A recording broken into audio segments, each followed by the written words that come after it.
Hello friends, नमस्कार। मैं राहुल कुमार आप सभी का अपने यूट्यूब चैनल शिक्षक भर्ती एकेडमी में स्वागत करता हूं। तो अगर आप भी सुपर टेट यानी कि प्राथमिक शिक्षक भर्ती लिखित परीक्षा या टेट की तैयारी कर रहे हैं तो आज ही चैनल से जुड़ जाएं, क्योंकि आपको इस चैनल के माध्यम से इतने भी आपके सुपर टेट में सब्जेक्ट आते हैं या टेट में सब्जेक्ट आते हैं उनसे आपको लगातार वीडियोज मिलते रहेंगे।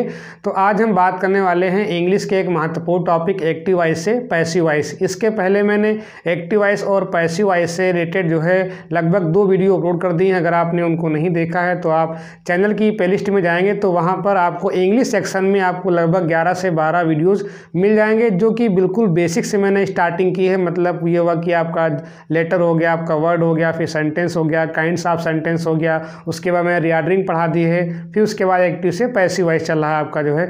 तो ये आपका एक्टिव वॉइस से पैसिव वॉइस का आपका पार्ट नंबर 3 है।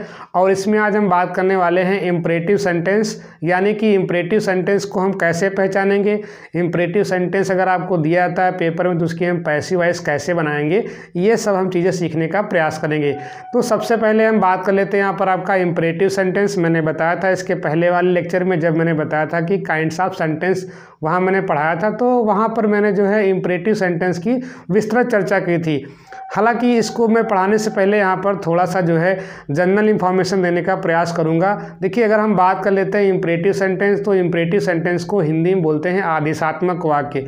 अब यहाँ पर एक अगर देखें सेंस के हिसाब से तो यहाँ पर लिखा तो होता है आपका आदेशात्मक वाक्य, लेकिन इसमें आपके कई आपके जो है सेंस आते हैं। चाहे आपका ऑर्डर का हो, मतलब आदेश का हो, कमांड का हो सकता है, एडवाइस का हो सकता है, सजेस्ट का हो सकता है, प्रपोज का हो सकता है। तो मतलब ये हुआ कि अलग अलग सेंस में जो है ये सेंटेंस आपके आते रहते हैं। तो आप यहाँ पर नाम के हिसाब से आप मत जाएं, नाम आपका दिया गया है लेकिन इसमें जितने भी आपके भावार्थ होते हैं वो लगभग आपके सभी कवर हो जाते हैं। जैसे आपका सलाह हो गया, सुझाव हो गया, प्रस्ताव हो गया, निवेदन हो गया, ठीक है। तो ये सभी आपके जो है सेंस आपके इसमें इम्परेटिव सेंटेंस में आते हैं।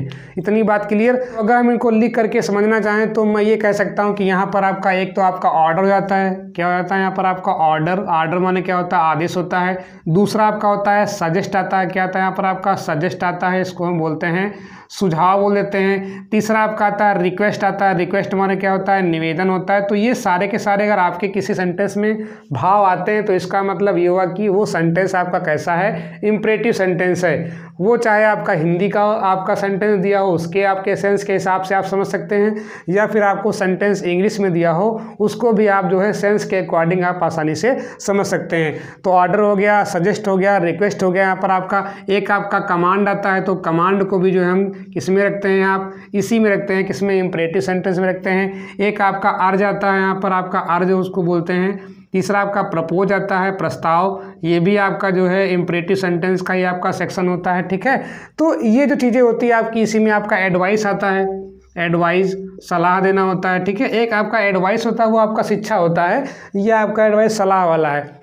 तो अगर आपके किसी सेंटेंस में ऐसे वर्ड्स का सेंस आता है तो उससे आप हमेशा इम्परेटिव सेंटेंस ही आप मानेंगे। अब यहाँ पर हम बात कर रहे हैं किसकी, एक्टिव वॉइस से पैसिव वॉइस की। तो यहाँ पर अगर हम इम्परेटिव सेंटेंस में देखें तो मैंने जनरली जो इसका स्ट्रक्चर बताया था वो मैंने बताया था कि ये हमेशा वर्ब की फर्स्ट फॉर्म से स्टार्ट होते हैं। तो मैंने पहचान के रूप में वहाँ इसके पहले मैंने चर्चा कर ली थी। अगर हम पहचानना चाहें कि आपका दिया गया सेंटेंस आपका इम्परेटिव सेंटेंस है कि नहीं है, तो उसकी सिंपल सी आपकी पहचान क्या होती है कि वो सेंटेंस हमेशा क्या होता है, आपका वर्ब की फर्स्ट फॉर्म से स्टार्ट होता है। मतलब ये हुआ कि अगर आपका कोई भी सेंटेंस जो है ये वर्ब की फर्स्ट फॉर्म से आपका स्टार्ट है, उसके बाद यहाँ पर आपका कोई ऑब्जेक्ट आता है, तो कहने का मतलब ये हुआ कि वो सेंटेंस आपका हमेशा इम्परेटिव ही होगा। अगर हम देखें कभी कभी क्या होता है कि इन सेंटेंसेज में वर्ब से पहले भी कभी कभी आपका प्लीज आता है, ठीक है। प्लीज मतलब क्या होता है, कृपया। ये हुआ कि निवेदन के संदर्भ में जो है हम किसका प्रयोग करते हैं, प्लीज का प्रयोग करते हैं। तो कभी कभी क्या होता है कि प्लीज आपका जो है इस स्ट्रक्चर के पहले आता है। मतलब ये हुआ कि प्लीज, उसके बाद आपका यहाँ पर वर्ब की फर्स्ट फॉर्म होता है, फिर आपका यहाँ पर क्या होता है, ऑब्जेक्ट होता है, ठीक है। हो सकता है कि कभी कभी क्या होता है प्लीज आपका जो है बाद में आता है। जैसे हम कह दें यहाँ पर आपका प्लीज़ ओपन द विंडो, या ओपन द विंडो, उसके बाद लगा दें प्लीज़। तो प्लीज़ आपका सेंटेंस के स्टार्टिंग में भी आपका आ सकता है और सेंटेंस के आपका बाद में भी आ सकता है। तो ये आपका जो है जनरल स्ट्रक्चर होता है। मतलब ये हुआ कि इम्परेटिव सेंटेंस को हम कैसे पहचानेंगे, ये आपको पहले पता होगा, तभी आप जो है सेंटेंस की एक्टिव वॉइस से पैसिव वॉइस बना पाएंगे। अन्यथा की स्थिति में आप हमेशा कंफ्यूज रहेंगे कि अगर आप सेंटेंस नहीं पहचान पा रहे हैं। और मैंने बेसिकली सेंटेंस के 5 टाइप बताए थे यहाँ पर, जब मैंने पढ़ाया था काइंड्स ऑफ सेंटेंस। तो पहला आपका होता है असर्टिव। असर्टिव के आपके 2 टाइप होते हैं, अफर्मेटिव और निगेटिव। दूसरा में बताया था यहाँ पर आपका इंट्रागेटिव। इंट्रागेटिव के भी आपके 2 पार्ट होते हैं, फर्स्ट टाइप पार्ट और सेकेंड टाइप पार्ट होता है। उसके बाद बताते हैं इम्परेटिव की बात मैंने की थी यहाँ पर, आपका इम्परेटिव मैंने वहाँ पर पढ़ाया था। उसके बाद एक्सक्लेमेटरी और ऑप्टेटिव। तो ये सेंटेंस आपके जो 5 हैं, ये आपका जो है ग्रामर का आपका बेस है। कहीं पर भी आप पढ़ेंगे तो हमेशा आपको इन्हीं सेंटेंस में से मिलते रहेंगे। तो ये जनरल सा आपका क्या होगा, इसका स्ट्रक्चर होगा। जैसे अगर हम देखें यहाँ पर आपका लिखा हो हेल्प द पुअर, क्या लिखा हो यहाँ पर आपका help the poor, help the poor, मतलब ये कि गरीबों की सहायता करो। तो यहाँ पर अगर हम देखना चाहें हेल्प क्या है, ये आपकी वर्ब की फर्स्ट फॉर्म है। और मैंने अभी बताया कि अगर आपका कोई सेंटेंस ऐसा दिया है कि वो वर्ब की फर्स्ट फॉर्म से स्टार्ट है, उसके बाद यहाँ पर द पुअर क्या है, मतलब गरीबों की। तो गरीब यहाँ पे क्या आपका ये हो गया ऑब्जेक्ट। तो ये क्या हुआ आपका, ये हो गया आपका वर्ब की फर्स्ट फॉर्म हो गया, और ये क्या हो गया आपका यहाँ पर आपका ऑब्जेक्ट। और मैंने बताया कि अगर आपका सेंटेंस का स्ट्रक्चर क्या फॉलो हो रहा है, वर्ब की फर्स्ट फॉर्म प्लस आपका ऑब्जेक्ट मिल रहा है, मतलब ये हुआ कि वो आपका सेंटेंस कैसा आपका इम्परेटिव सेंटेंस यानी कि आदेशात्मक वाक्य हो जाएगा। लेकिन अब अगर हम यहाँ पर देखें कि आदेशात्मक वाक्य में वर्ब की फर्स्ट फॉर्म से ही स्टार्टिंग क्यों होती, तो यहाँ पर जो हमेशा करता होता है वो क्या होता है, यू करता होता है। मतलब ये हुआ कि अगर हम करता यहाँ पे देखें तो यू होता है, लेकिन ये कैसा होता है, इसको हम बोलते हैं छिपा करता बोल देते हैं। क्या बोलते हैं, छिपा करता बोल देते हैं। कहने का मतलब ये हुआ कि हम समझते हैं यू के हिसाब से, लेकिन कभी भी हम जो है यू का प्रयोग नहीं करते हैं। अब देखिए यू आपका लिखा हुआ है और यहाँ पर क्या वर्ब की फर्स्ट फॉर्म आ रही है। और मैंने बताया कि अगर आपका वर्ब की फर्स्ट फॉर्म आती तो आपका वो केवल आपका अकेला सेंटेंस है बिना किसी सहायक क्रिया के। यहाँ पर वर्ब की फर्स्ट फॉर्म है लेकिन इसके साथ किसी भी सहायक क्रिया का प्रयोग नहीं है। तो अगर ऐसी स्थिति आती तो हमेशा वो सेंटेंस कैसा होता है, प्रेजेंट इन डेफिनिट टेंस का सेंटेंस होता है। मतलब ये हुआ कि आपका जो ये सेंटेंस का टाइप होगा इम्परेटिव का, वो कैसा होगा आपका प्रेजेंट इन डेफिनिट टेंस का होगा। तो ऑब्वियस सी बात है कि अगर आप यहाँ पर कर्ता को छिपा देंगे तो हमेशा सेंटेंस की स्टार्टिंग किससे होगी, यहाँ पर आपकी वर्ब की फर्स्ट फॉर्म से ही होगी। अब ये भी आपके 2 टाइप के होते हैं। मैंने बताया कि जो आपका असर्टिव सेंटेंस होता है वो आपका 2 टाइप का होता है, अफर्मेटिव और निगेटिव। तो ये है तो असर्टिव टाइप में ही, मतलब ये अगर हम यू को यहाँ पे ना रखें तब आपका इम्परेटिव हो गया, लेकिन अगर हम यू को मान के चलते हैं यहाँ पर तो आपका कैसा हो गया, असर्टिव हो गया। तो उसके भी आपके 2 टाइप हो गए, कौन सा आपका अफर्मेटिव और निगेटिव। तो इम्परेटिव के भी आपके 2 प्रकार होते हैं, एक आपका अफर्मेटिव वाला, दूसरा आपका निगेटिव वाला। मतलब ये हुआ कि इसको अगर हम 2 सेक्शन में बांटना चाहें तो हम ये कह सकते हैं कि अफर्मेटिव इम्परेटिव और दूसरा कौन सा हो जाएगा आपका निगेटिव इम्परेटिव। तो इसको हम ये बोल देते हैं, अगर अफर्मेशन के केस में ले लें यहाँ पर आपका अफर्मेटिव सेंस में, तो एक आपका अफर्मेटिव हो गया और दूसरा आपका क्या हो जाएगा यहाँ पर आपका निगेटिव सेंस वाला। मतलब इसको हम बोलेंगे क्या, निगेटिव इम्परेटिव बोल देंगे। इतनी बात क्लियर। मतलब ये हुआ सीधा सा कि अगर आपका सेंटेंस कोई वर्ब की फर्स्ट फॉर्म से स्टार्ट है, ठीक है, उसे हम क्या बोलते हैं, इम्परेटिव सेंटेंस बोलते हैं। कभी कभी इसमें आपका लेट का प्रयोग, लेटस का प्रयोग, प्लीज़ का प्रयोग भी आपका हो जाता है। तो मैं जैसे जैसे सेंटेंस आपके आते रहेंगे वैसे वैसे जो है क्रमबद्ध तरीके से बताने का प्रयास करूँगा। तो ऐसी आपकी ये पहचान हो गई। लेकिन अगर हम देखें यहाँ पे कर्ता हमेशा क्या होता है, यू जो छिपा रहता है, अगर हम यू को मान लें तो ये कैसा हो गया आपका असर्टिव। इसके भी आपके 2 टाइप हो जाएंगे। मतलब ये हुआ कि इम्परेटिव सेंटेंस भी आपके 2 टाइप के हो गए। कौन सा आपका इम्परेटिव अफर्मेटिव, मतलब सकारात्मक वाला, इसको हम बोलते हैं सकारात्मक या स्वीकारात्मक या धनात्मक बोलते हैं। ये आपका निगेटिव ऐसे हम बोलते हैं नकारात्मक या निषेधात्मक बोल देते हैं, ठीक है। तो दोनों आप समझिए यहाँ पर, निषेधात्मक भी और नकारात्मक भी। अब अगर हम दोनों की अलग अलग पहचान देखें तो बहुत आप समझिए, बेसिक समझिए यहाँ पर। अगर हम अफर्मेटिव की बात करें तो अफर्मेटिव का स्ट्रक्चर तो आपका यही होगा। मतलब ये होगा कि ये हमेशा किससे स्टार्ट होगा, यहाँ पर आपका ये होगा वर्ब की फर्स्ट फॉर्म से और प्लस क्या होगा यहाँ पर आपका ऑब्जेक्ट हो जाएगा। मतलब ये होगा कि अगर आपका सेंटेंस आपका अफर्मेटिव दिया गया है तो उसकी पहचान हमेशा क्या होगी, वर्ब की फर्स्ट फॉर्म प्लस क्या होगा यहाँ पर आपका ऑब्जेक्ट। कहने का मतलब ये हुआ, अगर मैं इसको लिखना चाहूँ तो ये कह सकता हूँ, जैसे ओपन द विंडो, क्या हो जाएगा यहाँ पर आपका ओपन द विंडो, तो अगर हम ओपन द विंडो को देखना चाहें तो यहाँ पर ओपन क्या है, ओपन मतलब खोलना एक क्रिया हो गई यहाँ पर आपकी, तो ये क्या है वर्ब की फर्स्ट फॉर्म हो गई। और द विंडो यहाँ पे क्या आपका ऑब्जेक्ट है, तो वर्ब की फर्स्ट फॉर्म प्लस ऑब्जेक्ट यहाँ पे क्या हो गया आपका, ये पूरा आपका स्ट्रक्चर किसका होता है, इंपरेटिव के अफर्मेटिव का।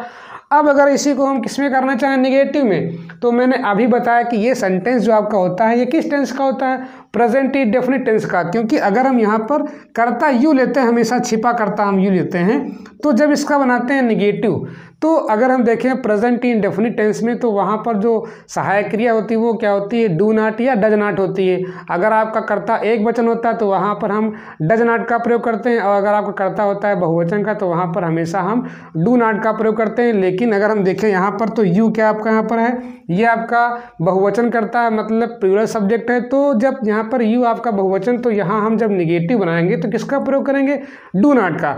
लेकिन यहाँ पर हम यू नहीं लाएंगे, क्योंकि हमारा इंपरेटिव में क्या होता है, यू हमेशा छिपा रहता है। केवल हम समझने का प्रयास ये कर रहे हैं कि यहाँ पर हम डू नॉट से स्टार्टिंग क्यों कर रहे हैं। कभी कभी क्या होता है कि आप देखते हैं कि डू नॉट से स्टार्ट है, तो ये सेंटेंस का टाइप कौन सा होगा, तो आप समझिए कि ये प्रेजेंट इंडेफिनिट का टेंस है, और इसमें यू क्या होता है आपका छिपा रहता है। लेकिन जब इसकी हम बनाते हैं निगेटिव बनाते हैं, तो वहाँ पर क्या होता है कि यू के बाद क्या आता है, डू नॉट है, क्योंकि यू क्या आपका बहुवचन करता होता है, ठीक है। और आपको पता होना चाहिए कि प्रेजेंट इंडेफिनिट टेंस में हम हमेशा डू या डज का प्रयोग करते हैं निगेटिव सेंटेंस में। तो स्टार्टिंग हमेशा किससे होती है, इसकी डू नॉट से। किससे होती है, डू नॉट से, ठीक है।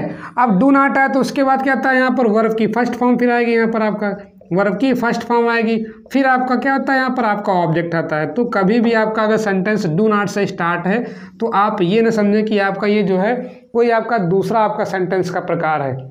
अगर डू के साथ नॉट आता है तो मतलब ये हुआ कि ये आपका इंपरेटिव का निगेटिव टाइप वाला है। जैसे हम ये कह दें कि do not open the window, ठीक है, यही इसको बना देते हैं, do not open the window. तो ये बन जाएगा आपका do not open the window, do not open the window, do not open the window. तो ये भी क्या हो गया आपका, निगेटिव हो गया। लेकिन है तो इंपरेटिव ही, तो बेसिकली आपका ये हुआ कि इंपरेटिव भी आपके दो टाइप के हो गए, अफर्मेटिव इंपरेटिव और नेगेटिव इंपरेटिव। दोनों की पहचान आपको आनी चाहिए, इसी मैंने जो है इसको बताने का प्रयास किया। क्योंकि जब तक आप ये नहीं सीख पाएंगे तब तक आप जो है यहाँ पर एक्टिव वॉइस से पैसिव वॉइस इसकी नहीं बना पाएंगे। तो ये बेसिक आपका इंपरेटिव सेंटेंस और उसके प्रकारों की हमने बात कर ली। अब हम दोनों प्रकार के जो है सेंटेंस लेंगे, मतलब अफर्मेटिव वाला भी लेंगे और नेगेटिव वाला लेंगे, और उनकी हम जो है अलग अलग पैसिव वॉइस बनाने का प्रयास करेंगे। तो हम दोनों को एक साथ समझने का प्रयास करते हैं। सबसे पहले यहाँ पर हम बात कर लेते हैं अफर्मेटिव टाइप की। तो मैं इधर किसकी बात कर रहा हूँ, मैं अफर्मेटिव की बात कर रहा हूँ, और उधर में किसकी बात करूँ, यहाँ पर आपका निगेटिव की बात करूंगा, ठीक है। दोनों आप समझिए एक साथ, जिससे आप जो है दोनों में अंतर करके आसानी से आप सीख जाएं। तो ये मैंने निगेटिव टाइप वाला इधर कर लिया है, और इधर आपका जो है अफर्मेटिव वाला है। तो हम दोनों को जो है अलग अलग तरीके से समझने का प्रयास करेंगे। देखिए अब मैं जो करने जा रहा हूँ उसको आप जरा ध्यान समझिए। यहाँ पर आपका अफर्मेटिव का अभी मैंने स्ट्रक्चर क्या बताया था। यहाँ पर आपका जब भी आपका इंपरेटिव होगा तो वहाँ पर हमेशा क्या होता है, सेंटेंस की स्टार्टिंग किससे होती है, ये आपकी वर्ब की फर्स्ट फॉर्म प्लस किससे होगा, यहाँ पर आपका ऑब्जेक्ट होगा, ठीक है। इतनी बात क्लियर। ये हम किसकी बात कर रहे हैं, ये हम एक्टिव वॉइस के सेंस की बात कर रहे हैं। किसकी बात कर रहे हैं, एक्टिव वॉइस। मतलब जो भी आपका सेंटेंस स्ट्रक्चर एक्टिव वॉइस का होगा वो हमेशा क्या होता है, वर्ब की फर्स्ट फॉर्म प्लस क्या होता है, यहाँ पर आपका ऑब्जेक्ट होता है। लेकिन जब हम इसकी बनाते हैं पैसिव वॉइस बनाते हैं, क्या बनाते हैं इसकी, हम पैसिव वॉइस बनाते हैं। तो पैसिव वॉइस में यहाँ पे क्या होता है, आपका जो स्ट्रक्चर यहाँ पे दिया गया है इसमें सबसे पहले हम क्या लाते हैं, लेट का। किसका प्रयोग करते हैं, लेट। हो गया लेट। उसके बाद यहाँ पर जो ऑब्जेक्ट होता है उसको हम लेकर के आते हैं, ऑब्जेक्ट लेकर के आएंगे। लेट के बाद क्या होगा यहाँ पर आपका ऑब्जेक्ट। उसके बाद यहाँ पे क्या आता है, बी आता है। क्या आता है, बी। फिर क्या होता है यहाँ पर आपका वर्ब की क्या आती है, थर्ड फॉर्म आती है। क्या आती है, वर्ब की थर्ड फॉर्म। प्लस यहाँ पे क्या आता है, बाई यू कर सकते हो, ठीक है, बाई यू। क्यों बाई यू करें, क्योंकि यहाँ पर मैंने बताया कि हमेशा कर्ता क्या होता है आपका छिपा रहता है। तो हम छिपे कर्ता को भी यहाँ पर मान लेते हैं। मतलब ये हो कि अगर आप चाहो तो यहाँ पर यू आप ले सकते हो, और हमने कहा था यू क्या होता है, हमेशा छिपा कर्ता होता है। तो एक्टिव वॉइस का स्ट्रक्चर आपका तो ये होता है, लेकिन जब बनाते हैं इसकी पैसिव वॉइस तो मैंने बताया था कि एक्टिव वॉइस में क्या होता है, यहाँ पर आपका कर्ता प्रधान होता है। मतलब यहाँ पे यू क्या है नहीं, लेकिन यू यहाँ पे क्या है, प्रधानता कर रहा है। और यहाँ पे आपका क्या ऑब्जेक्ट है। मतलब ये हुआ कि पैसिव वॉइस में क्या होता है कि दिए गए सेंटेंस में जो ऑब्जेक्ट होता है वो जो है क्रिया की प्रधानता सुनिश्चित करता है। तो सीधा सा कहने का अर्थ ये हुआ कि ये आपका एक्टिव वॉइस का स्ट्रक्चर है, ये किसका आपका है, पैसिव वॉइस का स्ट्रक्चर है। इतनी बात क्लियर। अब मैं यहाँ पर एग्जाम्पल के माध्यम से समझाने का प्रयास कर रहा हूँ। जैसे आपको एग्जाम्पल दिया हो शट द डोर, क्या दिया हो, shut the door, shut the door मतलब दरवाज़ा बंद करो।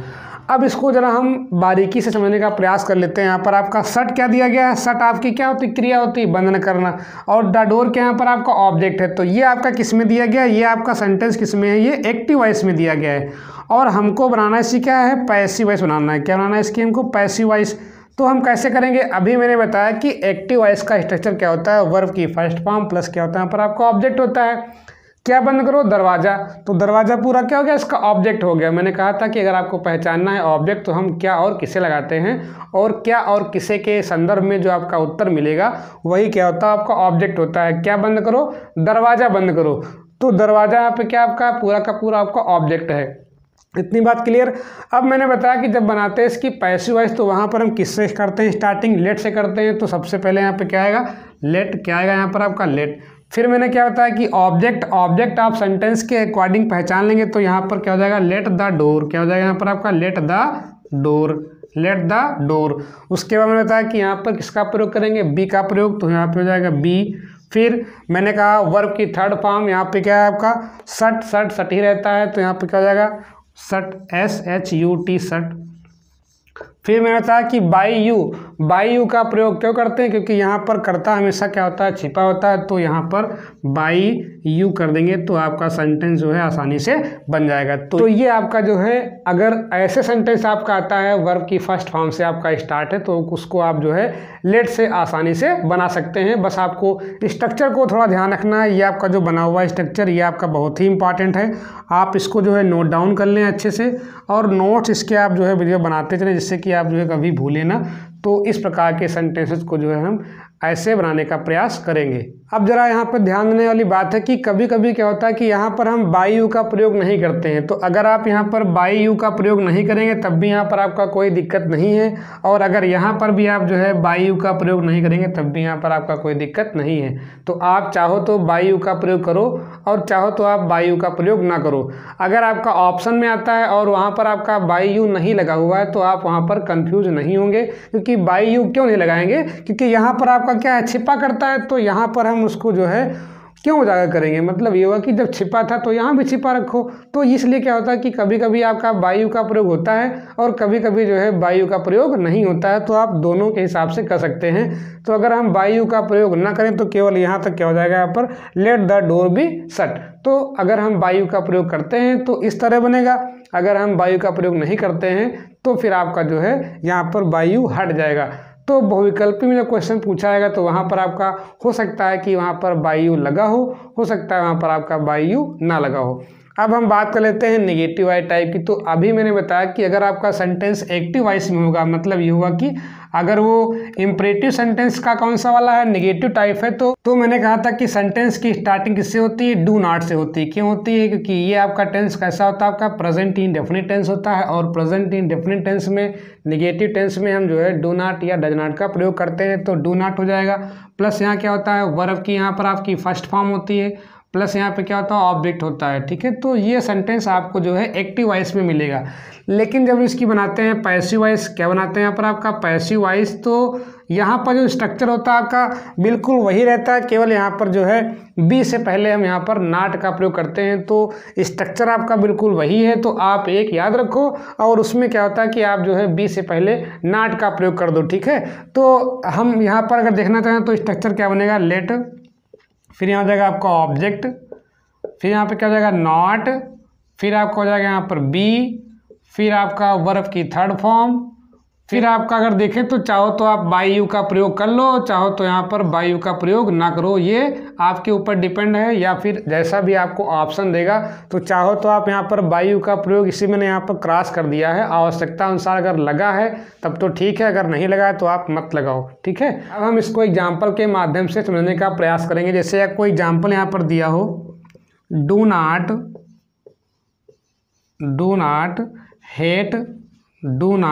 Hate the poor, do not hate the poor. अब अगर इसको हम देखें तो यहाँ पर जो सेंटेंस की स्टार्टिंग किससे यहाँ पर आपकी डू नॉट से है, उसके बाद यहाँ पर वर्ब की फर्स्ट फॉर्म है और ये आपका क्या यहाँ पर आपका ऑब्जेक्ट है। ठीक है, तो सिंपल से ये कह सकते हैं कि ये आपका जो है इम्परेटिव का नेगेटिव टाइप वाला है। स्टार्टिंग किससे करेंगे, पैसिव वॉइस में हम। अब ये आपको एक्टिव वॉइस में दिया गया था, ठीक है, हमें किस में करना है, पैसिव वॉइस में। तो हम पैसिव वॉइस में करने का प्रयास कर लेते हैं। कैसे करेंगे देखते हैं। यहाँ पर आपका मैंने कहा कि किससे स्टार्टिंग करना है, लेट से, तो यहाँ पर हो जाएगा आपका लेट। फिर यहाँ पर आपका ऑब्जेक्ट क्या है, द पुअर, तो let the poor, let the poor. उसके बाद मैंने कहा कि बी से पहले हम किसका प्रयोग करेंगे, नॉट का प्रयोग करेंगे, तो यहाँ पर आपका आएगा नॉट। फिर उसके बाद हो जाएगा यहाँ पर आपका बी। फिर वर्ब की थर्ड फॉर्म यहाँ पे क्या आपकी है, हेट, तो हो जाएगा क्या, हेटेड। क्या हो जाएगा यहाँ पर आपका, हेटेड। अब चाहो तो आप यहाँ पर फुल स्टॉप मार दो, चाहो तो यहाँ पर आप बाई यू का प्रयोग कर लो, वो आप पर निर्भर है। अगर आप बाई यू का प्रयोग करते हैं तो यहाँ पर आपका बाई यू ऐड हो जाएगा। अगर आप नहीं करना चाहते हैं तो यहाँ पर आप सिंपली जो है इतना बना सकते हैं, let the poor not be hated. इसी प्रकार से अगर हम देखने चाहें दूसरा एग्जाम्पल देख लेते हैं।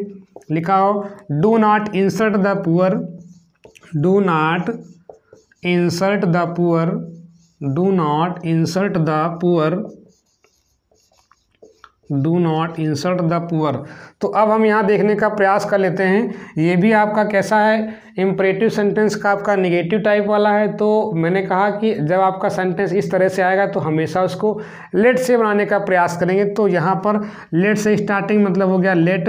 उसके बाद देखते हैं कि ऑब्जेक्ट क्या है, ऑब्जेक्ट यहाँ पे क्या है, द पुअर। ठीक है, तो ये हो जाएगा यहाँ पर आपका the poor, let the poor. फिर आपका ये नेगेटिव वाला है तो हम किसका प्रयोग करेंगे, बी से पहले नॉट, तो हो जाएगा नॉट बी, मतलब बी और नॉट बी। यहाँ पर आपका बी आ रहा है और वहाँ क्या आ रहा है आपका नॉट बी आ रहा है। तो आप चाहो तो यहाँ से सिंपली ऐसे कर सकते हो, नॉट बी, और यहाँ पे किसका हमें ध्यान देना है, बी का ध्यान देना है। ठीक है, तो बी और नॉट बी का आपका अंतर है, नॉट बी। फिर यहाँ देखते हैं, यहाँ पे लिखा है इंसल्ट, तो हमें लगाना है इंसल्ट की थर्ड फॉर्म इंसल्टेड। क्या हो जाएगा यहाँ पर आपका, इंसल्टेड। उसके बाद चाहो तो आप बाई यू का प्रयोग करो और चाहो तो आप जो यहाँ पर बाई यू का प्रयोग ना करो। आप जो है सेंटेंस को इस प्रकार से आसानी से बना सकते हैं।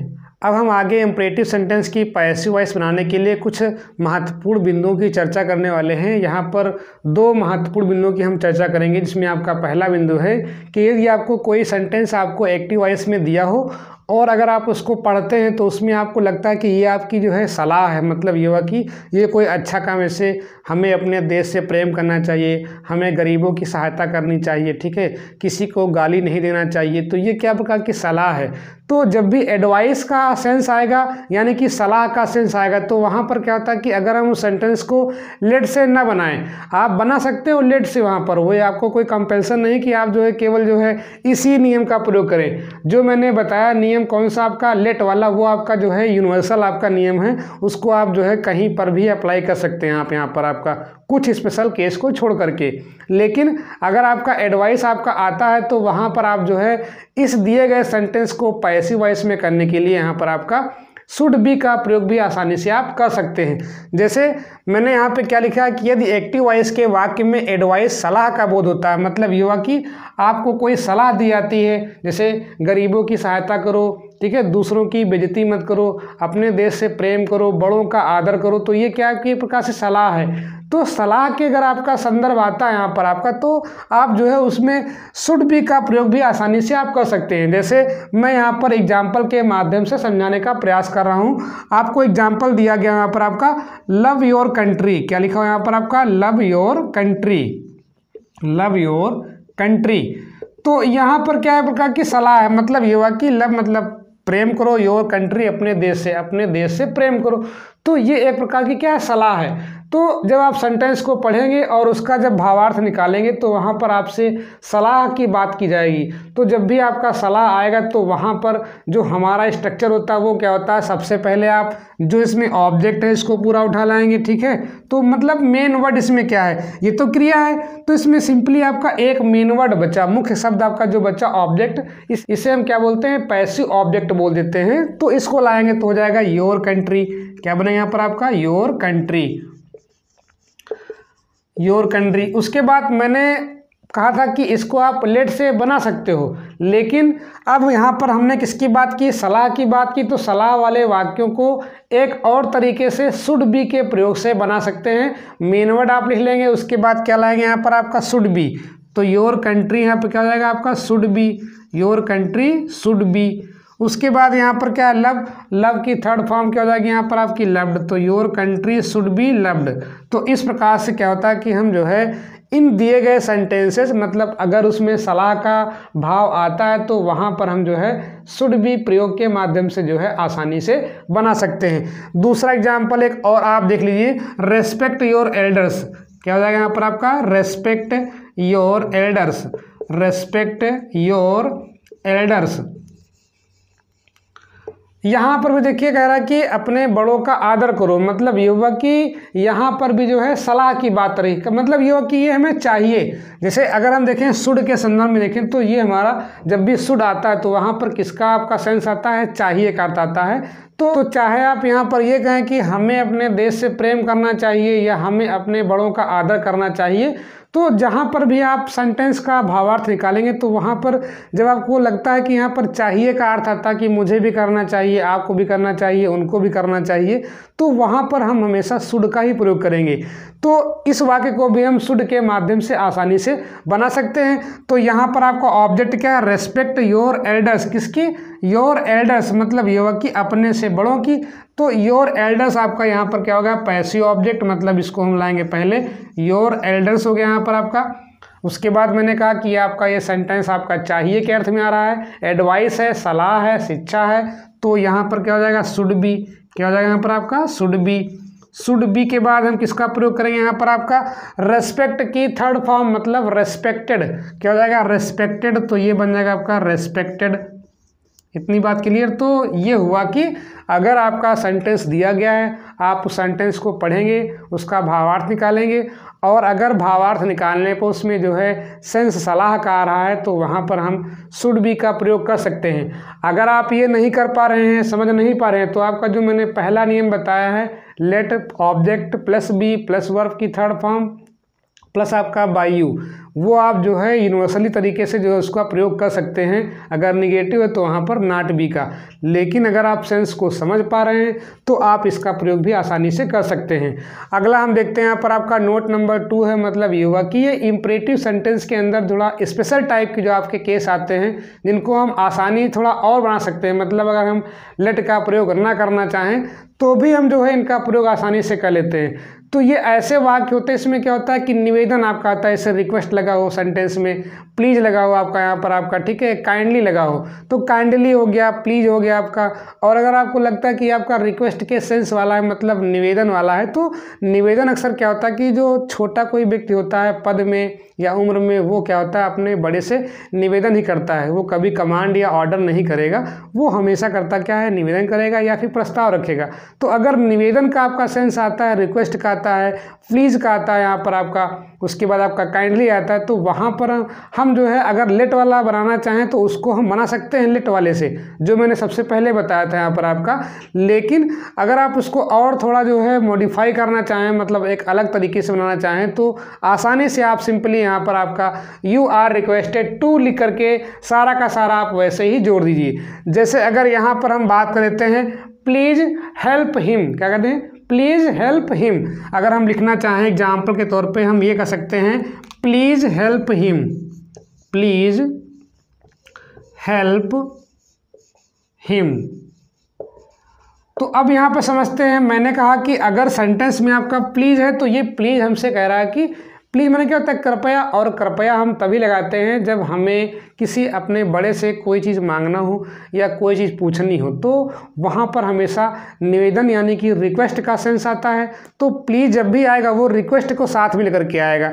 तो अगर रिक्वेस्ट है तो मतलब ये हुआ कि अब अगर आप चाहो तो इसको पैसिव वॉइस के दो तरीके बनाने के हैं, चाहो तो उसको उससे कर लो, लेकिन यहाँ पर जब आपका प्लीज़ आ जाए तो आप हमेशा रिक्वेस्ट जो आपका दिया गया यू आर रिक्वेस्टेड टू, क्योंकि हमसे प्लीज़ बता रहा कि हम रिक्वेस्ट से बन करके आए हैं, तो यहाँ पर किसका हम प्रयोग करेंगे, यू आर रिक्वेस्टेड टू। मतलब ये हुआ यू आर रिक्वेस्टेड टू लिख करके हम पूरा का पूरा, मतलब प्लीज़ जो आपका यहाँ पे था इसके प्लेस पे क्या आएगा, you are requested to, you are requested to, उसके बाद जितना हम ये लिख लेंगे, उसके बाद जितना आपका बचेगा पोर्शन रिक्वेस्ट को मतलब प्लीज़ के सेंस को लिखने के बाद हेल्प हिम, इसको हम एज इट इज़ जोड़ देंगे, मतलब जैसा आपको दिया जाएगा यहाँ पर आप वैसे ही इसको जो है विधिवत जोड़ देंगे। तो इस प्रकार से जो है हम आसानी से इनको जो है बना सकते हैं। मतलब ये हुआ कि अगर किसी सेंटेंस में निवेदन का भाव आता है, रिक्वेस्ट का सेंस आता है, तो वहाँ पर आप यू आर रिक्वेस्टेड टू करके आसानी से आप जोड़ सकते हैं। जैसे आपका ओपन द डोर होता है, तो वहाँ पर क्या होता है कि ओपन द डोर में अब यहाँ पर ऑर्डर का सेंस आ रहा है। अगर प्लीज़ नहीं लगाया तो वहाँ पे क्या है, ऑर्डर का सेंस आ रहा है, तो उसको भी आप यू आर ऑर्डर टू कर सकते हैं। लेकिन अगर आप लेट से बनाते हैं वो भी आपका सही है, यू आर ऑर्डर टू से बनाते हैं वो भी आपका सही है। अगर आपका लगा है प्लीज़ तो यू आर रिक्वेस्टेड टू के बाद आप जो है सारा का सारा वैसे ही जोड़ सकते हैं। दूसरा एग्जाम्पल देखते हैं, प्लीज़ सिट डाउन। क्या हो जाएगा यहाँ पर आपका, please sit down, please sit down, please sit down, कृपया बैठ जाओ। तो यहाँ पर कृपया का सेंस है, और मैंने अभी बताया कि अगर आपका कहीं पर रिक्वेस्ट काइंडली प्लीज़ का सेंस आता है तो पैसिव वॉइस बनाने के लिए यू आर रिक्वेस्टेड टू लिख करके जैसे का तैसा हम पूरा पूरा जोड़ देते हैं। तो यहाँ क्या बन जाएगा आपका, you are requested to, you are requested to. अब रिक्वेस्टेड टू के बाद जो पूरा का बच्चा, मतलब मैंने जो प्लीज़ हटाया है, ये प्लीज़ हमसे कह रहा था कि हम रिक्वेस्ट वाले सेंस में जा रहे हैं, तो हमें किसके साथ लेके जाओ, यू आर रिक्वेस्टेड टू के साथ लेकर के जाओ। उसके बाद जितना बच्चा आपका पोर्शन है सिट डाउन, आप इसके आगे जैसा लिखा है बिल्कुल वैसा ही आप छोड़ दें, तो ये थोड़ा आपका सेंटेंस आसान पड़ जाएगा। चाहो तो आप जो है प्लीज़ के हिसाब से करो, चाहो तो आप जो है लेट वाले के हिसाब से करो, लेकिन अगर आपका प्लीज़ वाला वाक्य आता है तो आप हमेशा इसी के साथ जाएं, बेहतर रहेगा आपका। क्योंकि लेट वाले में क्या होता है, वहाँ पर आपका प्लीज़ का आपका सेंस गायब रह जाएगा। ठीक है, तो हम जब भी प्लीज़ वाला आपका सेंटेंस आएगा तो आप ऐसा करें कि उसको जो है यू आर रिक्वेस्टेड टू के साथ जो है बनाने का प्रयास करें। क्योंकि प्लीज़ आपका क्या एक्सटर्नल वर्ड है यहाँ पर आपका, मतलब ये हुआ कि सेंटेंस आपका इम्परेटिव तो होता है, और इम्परेटिव खास पहचान क्या होती है आपका, वर्ब की फर्स्ट फॉर्म प्लस क्या होता है, ऑब्जेक्ट होता है। लेकिन जब भी आपका प्लीज आता है तो प्लीज क्या है, ये उस दिए गए सेंटेंस का एक्सटर्नल पार्ट है। तो जब भी आपका please as a external part use होगा तो वहां पर हम जो है प्लीज को हटा करके यू आर रिक्वेस्टेड टू लाएंगे। अगर आपका सिंपली यहाँ पर आपका हेल्प हिम होता तो हम सिंपली कह सकते थे कि let he be helped, let he be helped, ये बन जाता। लेकिन जब हमारे पास प्लीज आ जाएगा तो वहाँ पर आप जो है लेट का प्रयोग फिर ना करें, वहाँ पर आप सिंपली जो है यू आर रिक्वेस्टेड टू का प्रयोग करके सीधा सीधा आप जोड़ दें। अगर आपका प्लीज नहीं है तो आप किसके साथ जाएंगे, लेट वाले के साथ ही जाएंगे वहाँ पर आप। तब फिर आप जो स्ट्रक्चर में बताया लेट प्लस जो है यहाँ पर आपका ऑब्जेक्ट हो जाएगा, प्लस आपका बी प्लस वर्ब की थर्ड फॉर्म प्लस इस सेंटेंस के इस स्ट्रक्चर का हम प्रयोग कर लेंगे। आसानी से जो है आप एक्टिव वॉइस को पैसिव वॉइस में कर लेंगे। तो ये आपका जो है बेसिक आपका इम्परेटिव सेंटेंस कैसे पहचानेंगे, अलग अलग आपके जो मैंने बताया यहाँ पर आपका अफर्मेटिव टाइप वाला और निगेटिव टाइप वाला।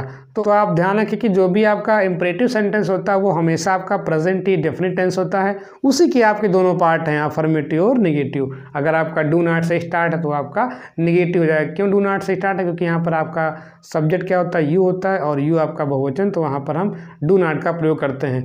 तो अगर आपके सेंटेंस ऐसे आते हैं और पेपर में आपका अक्सर इम्परेटिव ही पूछ लेता है, बस थोड़ा आपको ध्यान देना है। यहाँ पर जो नियम मैं बताता चला हूँ उसको आप लिखते चलें, आसानी से जो है आप उसको तैयार करते रहें। तो आज के सेशन में बस इतना ही, अगले सेशन में मिलते हैं इसके अगले पार्ट से।